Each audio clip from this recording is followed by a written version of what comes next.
Alright, you guys read the title of the video. This is just a continuation of my top 10 players at every single position in the NBA right now. And today, I got my top 10 shooting guards in the league. So, yeah, before we do get started, please go ahead and hit the like button if you guys end up enjoying this video, because it really does help out the channel. And of course, subscribe if you guys are new and you guys enjoy content like this. Also, I'm trying to hit 2,000 subscribers, and once I do reach my goal, I will do a face reveal. But yeah, without further ado, let's go ahead and get this video started.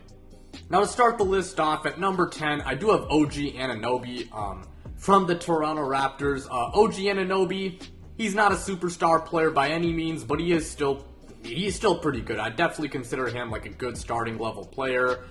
He can score the ball well. He's pretty good as a shooter, and defensively, he's extremely good as well. I will say, he's not exactly a horrible creator, but he's also not a great creator either, so that does hold him back. But yeah, that said, OG Anobi, still a very good player to have. And last year, he did average 17 points per game, 5 rebounds per game, and 2 steals per game, which was league leading, by the way, while shooting 48% from the field and 39% from 3. Now at number 9, I do have Tyrese Maxiell from the Philadelphia 76ers. Tyrese Maxiell, he's one of the best young players in the NBA. I think he has all-star level potential, and I do think that this upcoming season, he is going to take a leap, and I think he will establish himself as an all-star level guy and as the number 2 option in Philadelphia alongside Joel Embiid. But that said, right now, he's not quite like a bona fide all-star yet, but that said, he's still really good at attacking the rim, really good at scoring, also a pretty good shooter as well, and he's a solid playmaker. He's still getting better, and I will say defensively, not terrible, but not exactly like an all-defensive level player either. But yeah, Tyrese Maxiell, pretty good, and I think he's gonna be even better in 2024. And last year, he averaged 20.5 points per game, 6 assists per game. And last year, he averaged 20 points per game, 3.5 assists per game, while shooting 48% from the field and 43% from 3. Now at number 8, I do have Dejounte Murray from the Atlanta Hawks.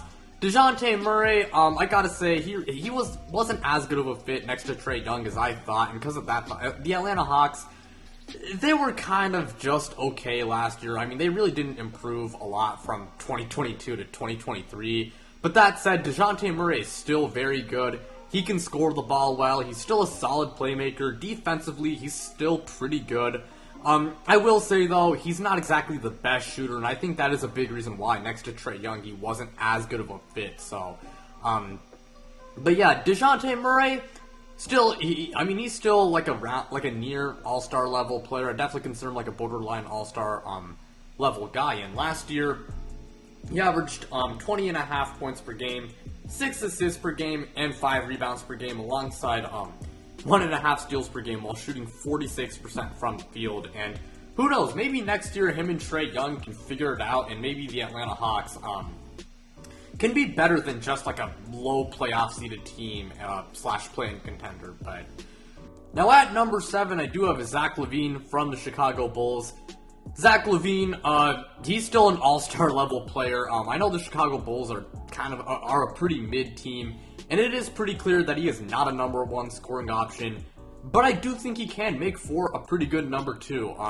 He's most of his strengths is really just scoring the ball, but he's an extremely good scorer. He can score from all 3 levels on the court. He's really athletic, and he's also pretty efficient as well. But I will say, he is not the best defender, and his playmaking is kind of just mid. But that said, Zach LaVine, he's still really good. And last year, he did average 25 points per game, 4 assists per game, 4.5 rebounds per game, while shooting 48.5% from the field and 37.5% from 3. And I do hope that one day Zach LaVine can play on like a championship contending team. So at number 6, I do have Paul George from the Clippers. Paul George, when he's on the court, we're all aware of how good he is. I mean, he's still really good when he does play. The issue is that man is made out of glass. I mean, I hate to say it, but Paul George, for as good as he is as a player, his main flaw has always been his health. And along with that, he has had some pretty bad playoff performances in the past. But yeah, Paul George, enough of the negatives with him. When it comes to the pros, he's still pretty good at shooting the ball, and he's still really good as a scorer and a creator.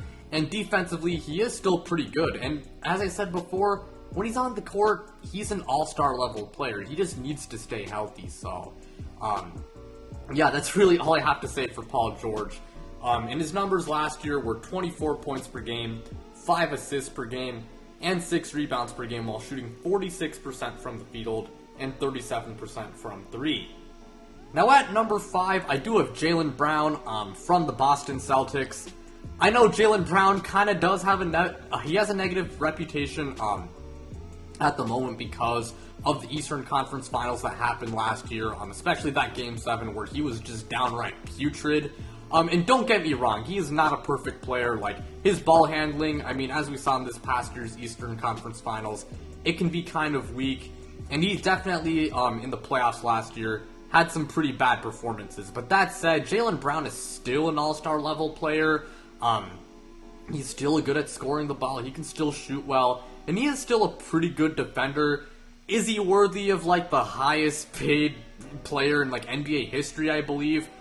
Not really. I mean, part of it is also, other factors. I mean, I do think it is fair to say that Jaylen Brown is being paid a lot of money because he is. But that said, Jaylen Brown, he's still really good, and I still really like him a lot as a player. And last year, he averaged 27 points per game, 3.5 assists per game, 7 rebounds per game while shooting 49% from the field and 34% from 3. And who knows, maybe next year he can, bounce back in the playoffs, and maybe he and Jason Tatum can lead the Celtics to the finals. At number 4, I got Anthony Edwards from the Minnesota Timberwolves.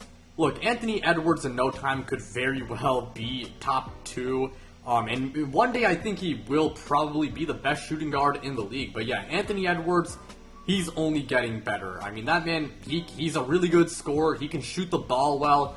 He's a pretty solid defender as well. I mean, the main flaws with him is really just like the lack of team success so far. And along with that, I mean, I wouldn't say he's like an amazing playmaker either. But yeah, Anthony Edwards, I mean, he's amazing. I really like him a lot as a player, and I also do like his personality. And another thing I love about him is the fact that he's really durable and he plays a lot of games. So yeah, Anthony Edwards, I mean, there really isn't much else to say about him besides the fact that he's only going to get better from here on out, and he is going to be a superstar one day. And last season, he did average 25 points per game, 4 assists per game, and 6 rebounds per game while shooting 46% from the field and 37% from 3. And making our way into the top 3, I got Kyrie Irving from the Dallas Mavericks. It might be kind of weird to see Kyrie on this list because a lot of people think that he is a point guard. He can play point guard, obviously, but right now I do consider him a shooting guard just simply for the fact that Luka, I believe, is going to be... I mean, he is their starting point guard.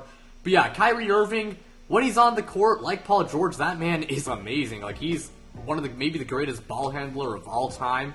He's a great scorer. He can shoot the ball really well. The issue is, availability is always a concern with him. He can be a locker room distraction, as he's proved many times in the past. He's also not a number 1 scoring option. He's just an elite number 2. That's what he is. And along with that, not exactly the best defender. But yeah, Kyrie Irving, he's still an extremely good player. And I will say, last year, he really was not that much of a head case. And he really wasn't that much of a locker room cancer. But yeah, maybe him and Luka Doncic will bounce back this year.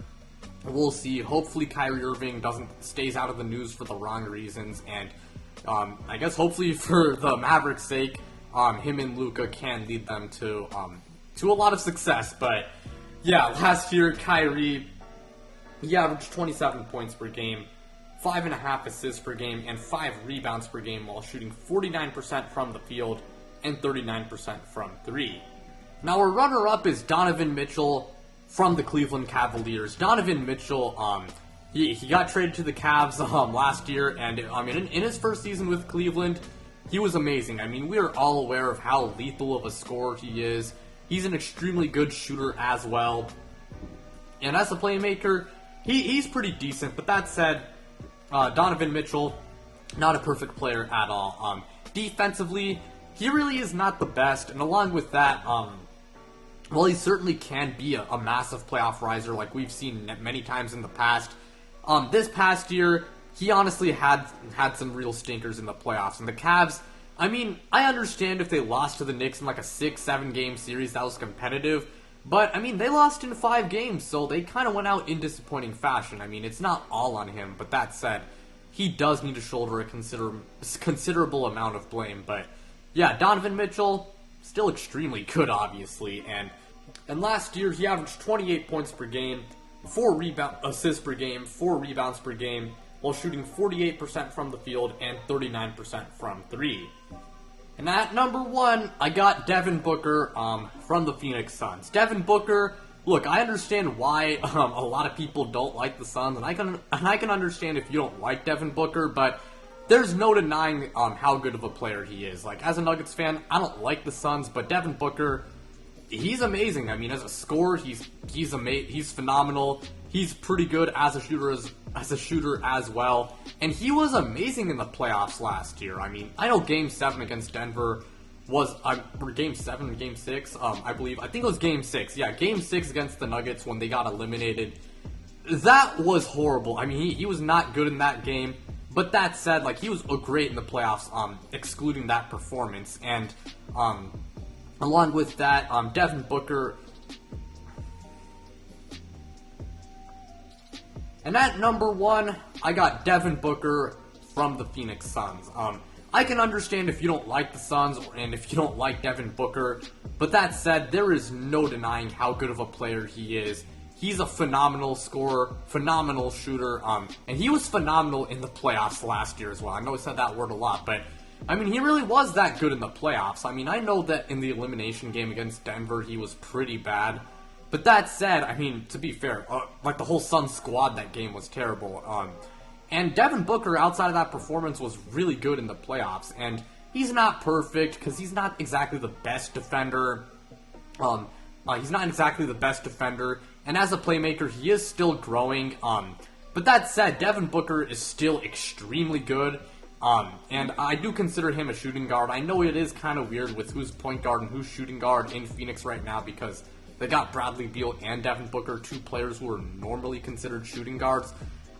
Believe me, it was kind of weird. I can understand if you consider Devin Booker to be a point guard, but I considered him a shooting guard because on a few of the depth charts I looked at, they considered Bradley Beal the 1 and Devin Booker the 2. But yeah, that's really what I gotta say for him. Last year, he did average 28 points per game, 5.5 assists per game, and 4.5 rebounds per game while shooting 49% from the field and 35% from 3. But besides that, that's going to do it for today's video. Thank you guys so much for watching. It really does mean a lot to me. Again, like, subscribe, do all of that stuff, and check me out on social media. The links to my Twitter and Instagram are in the description below. But without further ado, I'm out, you guys.